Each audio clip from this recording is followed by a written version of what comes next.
This ride takes us through Hyderabad, moving along the city roads during the ride.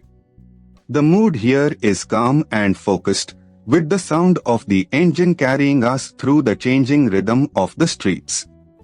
Let the road unfold naturally as we settle into this stretch. A little further along, this part of the route shows a grounded side of Hyderabad, where everyday movement defines the street. Shops, side lanes, and passing vehicles build a sense of momentum, and the pace stays steady. It is the kind of stretch where the ride feels less like a destination and more like a continuous observation. As the ride continues, here is something worth knowing about this part of Hyderabad. The palace took nearly 10 years to complete, with Italian marble and English furniture used extensively. That local detail adds depth to what might otherwise seem like a simple road, and it reminds you that every ride here passes through layers of history and routine. Coming into the next stretch, from the rider's perspective, this section is defined by spacing, timing, and attention.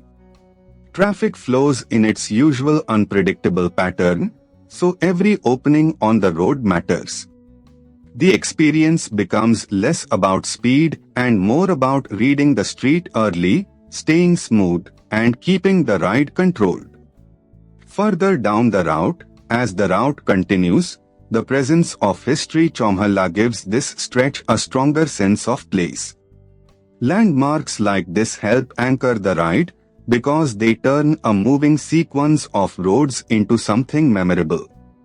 With the road opening ahead, the atmosphere here changes with the hour, and the weather adds its own character to the ride. The road noise, light, and movement around the bike all combine into a very specific riding mood. That is what makes city POV footage work best when the narration supports the scene. As this ride through Hyderabad comes to a close, the journey may be simple, but the texture of the road, the city, and the ride itself is what makes it worth watching.